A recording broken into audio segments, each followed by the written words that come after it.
Welcome back to the Daily Drum on WHUR and Sirius XM Channel 141. This is the Insight segment. I'm Harold Fisher. Tonight, we're talking about navigating your finances in turbulent economic times. It's no secret. Many people are feeling a great sense of uncertainty, whether you're worried about job security, the rising cost of everyday items like eggs, or how the threat of tariffs against our international trade partners may impact your already tight budget. There are plenty of unknowns about what's ahead. For the show tonight, you will hear some practical do's and don'ts for money management to help weather these uncertain times. My guests are LaShawn Holland, wealth coach and author of Born to Multiply, Muriel Garr, financial expert and host of Beyond the Bling, and Kimberly Corbin, Chief Administrative and Financial Officer for the Greater Washington Urban League. Ladies, thank you so much for joining this important conversation. Thank you for having us. Thank you. Thank you. Sure thing. Let me start with you, Muriel. How would you characterize where we are economically? These are really rough times. There's a lot of fear about just what's happening. Everything just seems so tentative. Well, in any competition or in any election season, there are winners and losers. So while there is a lot of fear on one end, there's a lot of excitement on the other side. But the question is, how do people like you and I and our friends in our circles feel about what's going on and how it's going to impact what's going on in their lives, their livelihood, their ability to pay their bills, their ability to cover health care, take care of an aged parent, family members, and friends. And that creates a level of anxiousness. When it comes to this whole thing called money, and when we talk about actually being able to obtain or get things, Harold, we've always said things are easy to get, but hard to keep. And that's what I would say is where we are. People are trying to understand, okay, if this shoe drops, what's going to happen to my mortgage? If this shoe drops, am I going to be able to pay my car payment? If this shoe drops, what about my children being able to go to college? And because we're a sandwich generation, if this shoe drops, how am I going to be able to take care of my mom or my dad? And that's the type of thing that keeps people up at night, just worrying about how they're going to be able to navigate that and the uncertainty of what their rights are. We did a great job in educating people about how to get credit. But in all of the credit education classes that we taught, and you had to take this class if you get your credit score a certain way in order to get a mortgage and da.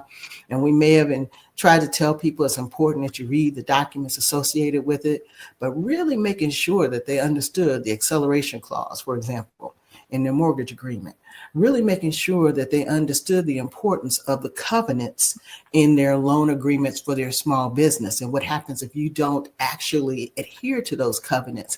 That was an area of opportunity for us. And that area of opportunity now is coming to fruition because not understanding what your rights are and what can happen creates a challenge, I feel, particularly for people that look like me, and whose ascension to financial stability was not necessarily the easiest. Yeah. LaShawn, as you know, earlier this week, federal government employees from USAID were told to stay home. They have been put on administrative leave. We know that some people have been fired. That is just one of those so-called good government job agencies. There's also talk today about shutting down the U.S. Department of Education, and who knows what else is going to happen for Black people who live in D.C., who have been in these positions and now are faced with the possibility of losing their jobs. What would you recommend be their first steps? Get on the offense. There are offensive plays with money and there are defensive plays with money. And right now we all have to be on the offense. I think it's very dangerous because we've had several conversations, Harold, before, to have just one stream of income in this season, in this economic cycle. And so we have to get on the offense and learn how to increase income streams. And so relying on one source of income in this economy is financial suicide, and so start thinking like an investor, not just an earner. How can I use what's in my hand to bring in more income? The Kimberly, for you, we've heard that phrase, when white America catches a cold, Black people get pneumonia. That obviously refers to a great many things, but from the financial perspective, where we are right now could be particularly disastrous. Would you say the financial rules and strategies are different for Black people? Absolutely. No way. I mean, it's the reason why, you look at the social determinants of health, and it doesn't matter what score, what SBA program, what educational program, what public assistance is out there, we're still at the bottom of there. So absolutely, the rules are different for us than everybody else. And so it's, to LaShawn's, point, I don't want people to panic and isolate. That is the wrong thing to do. Absolutely. You need to process your emotions. Don't forget about them. Process the emotions. Communicate your needs. Don't isolate. And then work your plan. Mm-hmm. There's some of us, unlike, I think LaShawn, I didn't have her in my life. I have one stream of income. I have been a corporate kind of career person all my life. That's been my stream of green. And I was in finance. And when the financial market crashed, I was at the top of my game and I was at the top of the pyramid. I lost everything except my house.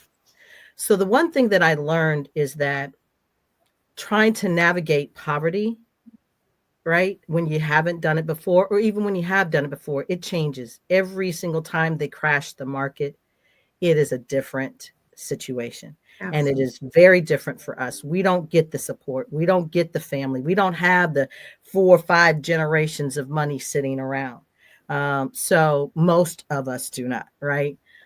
So one of the other things I would just say in this moment is you can't go it alone, which is why I say, tell people your story. You never know who you run into who might say, hey, but you know what? This person over here did this. Maybe that can work for you. Right. If you isolate, do not tell your story. Nobody knows what you need. Nobody knows how to connect you. And the only way we're going to get out of this is by being a community. And we all, you see the movies, everybody turns their back and they put their shield up. And that sacred space in that center is safe. Mm-hmm. We have to put our shields up, create a safe space to feed each other, right, to help each other get new jobs. But community is what always gets us through these tough times. Muriel, yesterday. But Kimberly, it's interesting that because Kimberly said something that I found very interesting. Because one of the things about that community and being willing to be transparent is that oftentimes there's this level of embarrassment and shame, particularly for us people of color, to share with our circle and our brothers and our sisters that, we don't have 18 months worth of savings set aside in the event of this foolishness. We don't want them to know that, we are actually struggling. And that was part of the reason why in the 2007, 2008 foreclosure crisis, we ended up further behind than other ethnic races because of this whole, I don't want them to know that this is my plight. So how do we get to a point where we are comfortable enough within ourselves that if we have to file bankruptcy or if we have to go live on somebody's couch in order to make it happen, that we're comfortable to trust in us to help us get to the next space? And Harold, I'm sorry, I know you're glad you asked that question. Yeah, well, I did have a question for you. And it's I'll come back important. to you, Muriel. Yeah, I appreciate that, Kimberly. Uh, but to Kimberly's point, um, and this is really important because, as you know, yesterday, as the president was talking about leveling tariffs against Mexico and Canada, the Dow Jones Industrial Average dropped more than 600 points. Okay. Mhm. Now, these things do happen, obviously, but for those who don't, who have money in the stock market, their 401k, their other investments, how do you keep people from panicking? Because there was a whiplash effect. We went from more than 600 points to uh, 40 points at one point before I stopped looking at the day, Muriel. You had Option. that. Well, I mean, there's a reality that a lot of people play the stock market game, and the anxiety associated with it has caused people to make some very life-changing decisions. And you're asking how you stop people from panicking. One, you have to have a conversation and be able to level set. Hopefully they have multiple streams of income, as LaShawn has spoke to. Hopefully they understood before they got into the game that nothing that they put there was insured. But also, here's the other side of it. When the market goes down, one thing's for sure, it's going to come up. Now, are you going to recoup everything that you lost? In the short term, odds are not. But if you look at the trend over a period of time, 5-10 years, you will more than likely recoup those dollars. That's why when we talk to people about investing in the market, for those individuals that have this get rich quick scheme in their minds, at least my goal is to help level set that the stock market is not a place to get rich quick. It is a long game. It is, for some people, you may get a short-term gain, but it is a long game. And so do not put the money that you would need for your basic needs all on the table. That's like rolling dice. The odds are somebody else is going to pick up what you put down on the table. LaShawn, I'm going to bring you back in here, but I need to take a break. But before I take a break, Kimberly, can you speak really briefly? I have less than a minute. But the Greater Washington Urban League does financial literacy classes. How can people find out about that? Where do they go? This is really important. Just go straight to the website. Really easy. GWUL.org. GWUL.org. Click the Learning Hub and go to our Center for Financial Inclusion. Okay. And there you will find plenty of opportunity for education, because we're not illiterate. So we try to use education and empowerment. Thank you. I want to hear in greater detail after we take a break. Also, here's a question for you to consider after the break, LaShawn. If you're a federal government worker and they say, you can take that air quotes buyout, what do you do? I want you to answer that on the other side. So please stay with us. Don't forget, you can hear this and every edition of the Daily Drum Insight segment via podcast on WHUR.com. The Original Quiet Storm with Raheem Devon is next on WHUR. I'm Harold Fisher. This conversation continues on Sirius XM channel 141 and 96.3 HD2 in just a few seconds. Welcome back to the Daily Drum on Sirius XM channel 141. I'm Harold Fisher. We continue our conversation about handling your finances in uncertain times. My guests are LaShawn Holland, wealth coach and author of Born to Multiply; Muriel Garr, financial expert and host of Beyond the Bling; and Kimberly Corbin, chief administrative and financial officer for the Greater Washington Urban League. Before the break, Kimberly, I was talking about the financial literacy and education classes that the Greater Washington Urban League has been doing for quite some time. So what do you do when it comes to that? What would someone learn? What are the options? Well, first of all, we do have it just very simple. We have a five process model, but we start with therapy. We start with your relationship with money.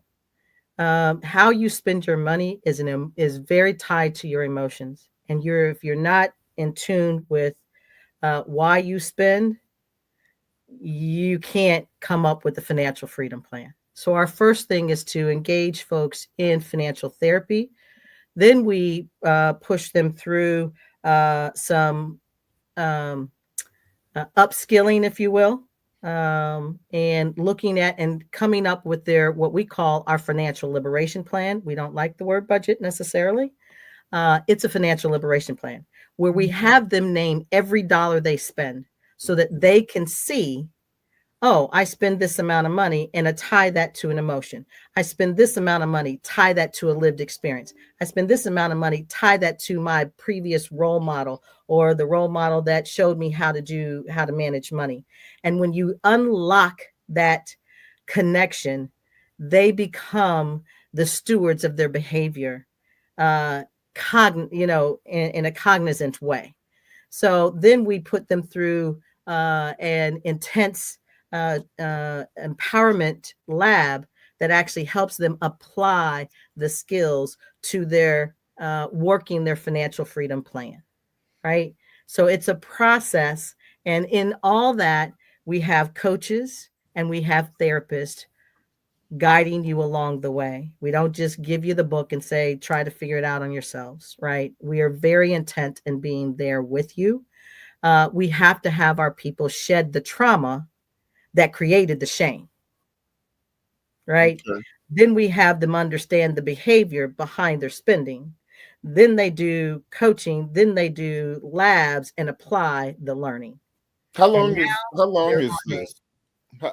is this process? It can go about 3 to 4 months in total. Okay. So it's involved. Yes, but you can come in and out of different commitment. Yes. Okay, good to hear. Thank you for that. LaShawn, as I said before the break, I asked what federal government workers should do as the Trump administration attempts to shrink the government and in some cases eliminate entire departments. If you receive that email that says, look, you have an opportunity to resign and get severance through September or work September, or, this is a choice. How would you respond to that if you're somebody who is not of retirement age? Right. I have had my clients blowing up my phone for the past 2 weeks with questions just like that. And my question to them was, would you really trust this administration to do what they say they're going to do, for you with giving you money? I would not move, but I also, like I said earlier, would look at some offensive ways to be able to bring in more revenue in my house, even now while I'm still working, and learn how to collapse time in your wealth building journey. And so I think it's important for us not to just, understand, bring in something right now. I would not sit and be a sitting duck and wait. What do I have in my hand right now that I could bring in more money? And I love what the process that Kimberly took people through, because one of the things that I think is important even now with working through this is figuring out how to heal our money wounds that we have. Most of the time people won't get started, especially women. Women very rarely will confront what they are confused about. So you have to get clarity about where you are and where you desire to go. And now is a great time to do it, to make a career, move. And if there's something out here that's more in alignment with what you want to do, go seek that out. If there's something that I believe in turning hobbies into real businesses, cash flow, searching out cash flow opportunities right now is very important. And so what am I doing, or what could I do that's different that will position me in a better light? Like, start to audit your finances like a CEO, get crystal clear on your numbers. Where's your money really going? What expenses become dead weight to me? And then what investments can I make to future proof my finances? And so we all could be doing something extra. I just had a client who had money sitting around. I had another client who has a landscaping business. And so he needed funding for a couple of weeks to hold him over. And then he was able to make 13% off his money. Like, there's so many creative ways right now that you can make money, but you have to sit down and get clarity about it to figure out, okay, what's my next move? Because, earlier Muriel said you can't make financial decisions when you're in stress. Right. And so you got to look at and get a clear bird's eye view of what's really going on. How much savings do I have? Can I put this money that I have to work for me? Right. Instead of just sitting back and waiting, how can I make my money work is one of the questions that I will be asking myself. Muriel, when presented with what for some people may seem like a crisis, what do you think would be some of the first steps to kind of hunkering down and making some immediate changes? You've not lost your job yet, or you may not, but you also don't know. Right. So just give me well, LaShawn, both LaShawn and Kimberly, both LaShawn and Kimberly both addressed that question. And I think it's important for your listeners to really embrace what they've said. First of all, we had to understand the why. Why we spend. First, we have to understand what we're spending, and then why we're spending what we're spending on what we're spending it on. That's a drink at the bar with your girlfriends as you really going through this. Oh my God, I'm getting ready to lose my job. Or maybe a drink in the living room, because what you have in the house is cheaper than what's at the bar. There you go. Exactly. So start on how you. So exactly. Thank you. I've been listening to you. Well, but you've gotten on me for being so frugal, so I'm trying to pull back so you don't get on me again. No. Not I, said the mouse. Go ahead. But as LaShawn said, look at what your talents are, and then how can you monetize your talents to bring in additional streams of income.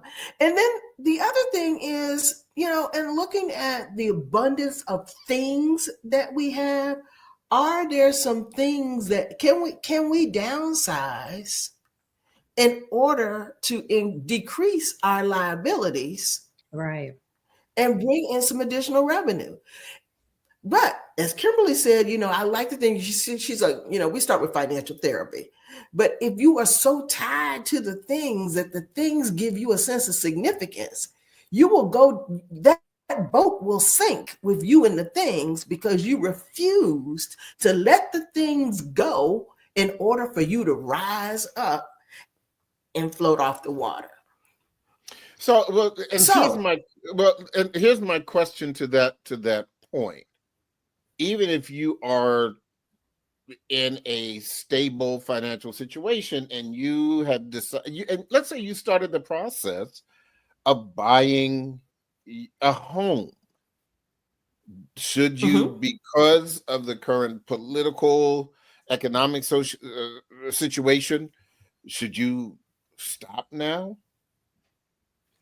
Okay, well, I'm gonna push that. I'm gonna push the answer back out, and then I'll let Kimberly and LaShawn, help set me straight. So if you're in the process of buying a home and your cash investment is 3% down, because you can get a mortgage for 3% down, and you barely have 3 months of revenue to cover the debt, but you could get qualified for a mortgage, you should really think about, is now the time for me to go purchase a home?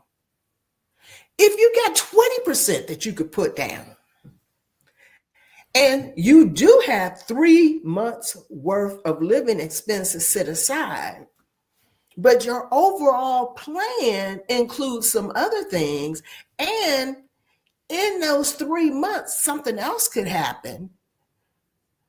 is it best for you to take that 20% of cash and put it down on a mortgage, or should you take that 20% and invest it in something else where you don't have a huge liability on the other side that can create a return? Because you're living somewhere right now. Mm-hmm. You're living somewhere right now. Now, if it's a situation where you're going into a deal that somebody would say, there is no way I would walk away from that deal, because remember at the top, you asked me, what are people thinking about? Because in this situation, they're going to be winners and losers. There's going to be a lot of foreclosures on the market, especially in the DMV. We've got all these government workers. Nobody's going to want to say that, but there's going to be people losing their homes, losing their cars. And for every person that has a loss, somebody else has a win. Absolutely. Can I just add one thing to it? Go ahead, Kimberly. And it's just a couple things I tell folks all the time in this situation. Your wellness is more important than your ego. Just say it again. Your wellness is more important than your ego. You can always buy that car. You can always buy that house. You can always do that.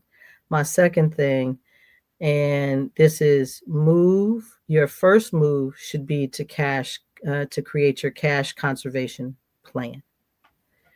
And so wherever you can conserve cash, wherever you can build cash, do that now. It's not, and keep some of that in your mattress, because I'm telling you now, technology has a way of having problems, especially when we have strange administrations. So please don't have all of your cash in a money center bank that you can't perhaps get to. Access, absolutely. Let me ask you okay, so not in your mattress though, Harold. I was about to say, that's my grandmama. And I know you're hold on. Safe. I got a safe. I got fireproof safe. Thank you, because that's what I was going to say. The day, and I know you were, speaking, I guess, metaphorically, but yes, if somebody is going to have a stash of cash at home, if you want the cash at home, make sure that you have as they say, for real, fireproof safe. Because if you put it in the cabinet, if you put it in the coffee jar, coffee tin, whatever, and God forbid your home catches fire, it's burned up. It's right. There is no FDIC, meaning, beginning with fire. You can't protect that money. And so, tongue in cheek, certainly. But if you're going to keep cash, you've got to make sure, just like you protect it in other ways, it's got to be protected if you're going to keep cash in the home. LaShawn. Absolutely. No, I agree with that. I have a few safes at home. We're not only are we in a very uncertain economic cycle here, things are happening that we've never seen before. We've never had AI, especially the way that we have AI now. We've never had so many bubbles at the same time. We've never had, political disruption like we have now. That's everything is just happening so quick. And so it's important for you to have a plan, for your money. I think it's very important. We're dealing with, impending job losses, the impact of tariffs. All of these things are going to affect our money, not just for one class of people. It's going to hit all of us. And so we have to stop just reacting to things and then be prepared for things. And so I do agree, what Muriel and Kimberly said. I've been telling clients this for a while now. You need to have some cash that's outside of your bank. And I also believe that, I'm not a fan of diversification. I am a fan of integration. I believe you need to be in more than one asset class, because in this season, cash flow is the name of the game. And so not capital gain. So it's, what areas do I have? I think what Muriel may have started, what things do I have around my house that I don't need that I can get rid of and sell, right? What services am I always giving away for free that I can now turn into what I call my bankable purpose, right? And so what other things? Can I take another family to live in my basement? I'm not using my basement. Can I take another family in? I think multi-generational living is human culture, right?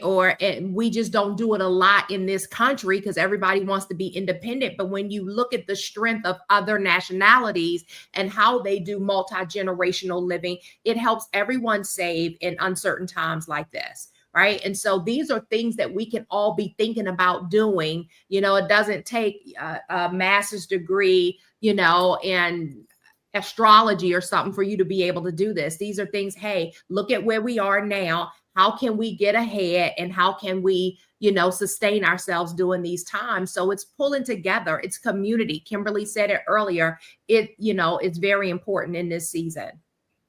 Kimberly, the Greater Washington Urban League notwithstanding, we have also seen over the past couple of weeks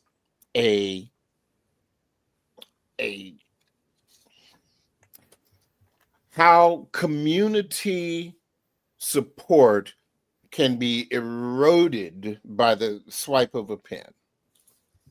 Okay, we know that there have always been nonprofits and organizations that have been more than happy to educate, to provide support, to tell you where to go. But with an attack on DEI and some of those programs which help Black people directly or indirectly could go away.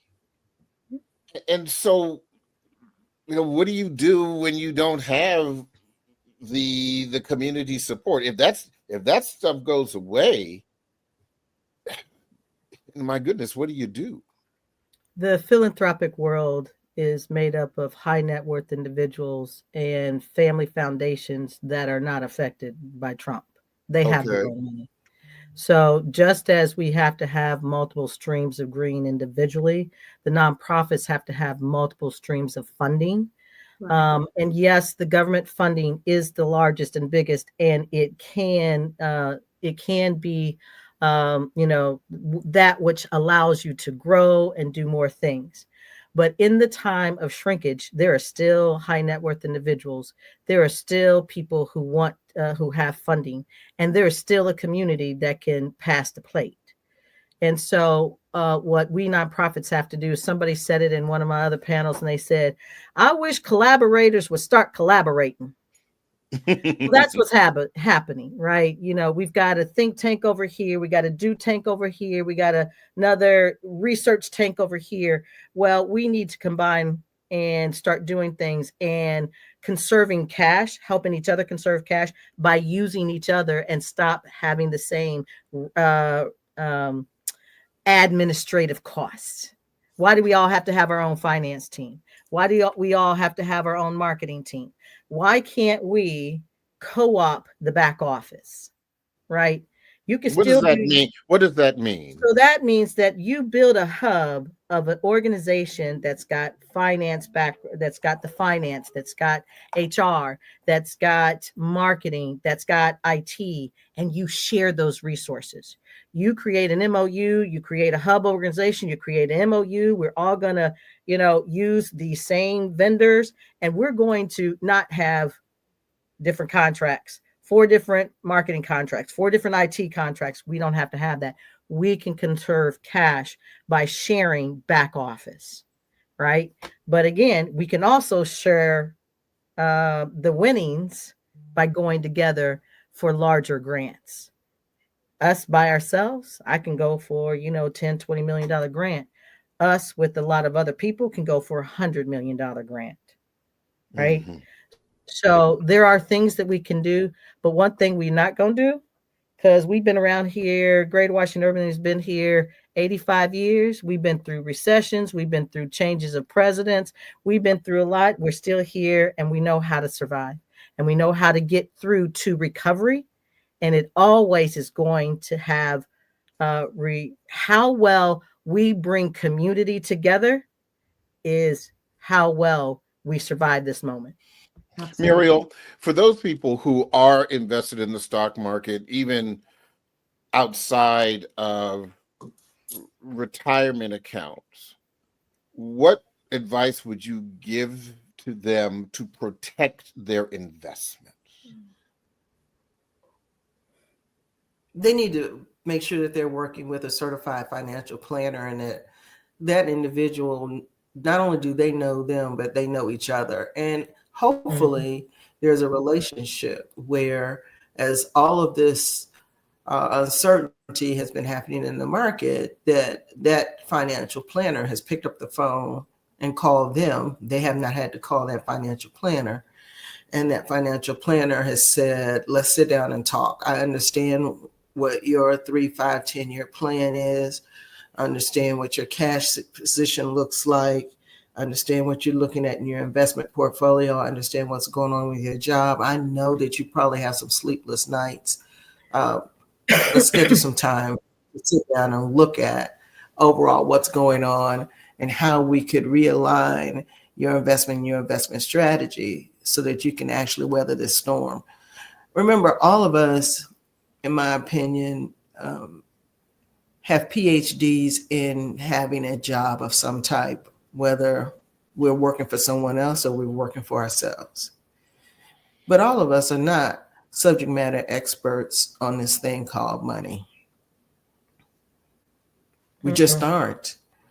And that's why it's important that we have in our circle those individuals that we trust who are.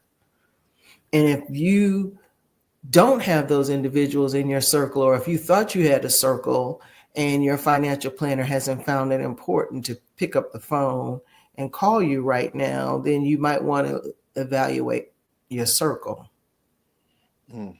It's hard to make rational decisions when you are emotionally stressed out. And everyone's financial situation, particularly for those who are invested in the market, are invested in the market for different reasons. So there is not a one size fits all. Yeah, I think that's an excellent I know that's not the point. answer that you wanted me to give you. No, But- not at all. No, it's not about what I want. And that's why you're part of this conversation, because you know stuff I don't. Right. And so that is why I ask. I mean, you just said you got to have people in your circle who you trust and who you believe know. So you are in this. My financial planner called me last week. Okay. 9:15 a.m. And I'm in financial services. Hey, Muriel, checking in. How you doing? What's going on?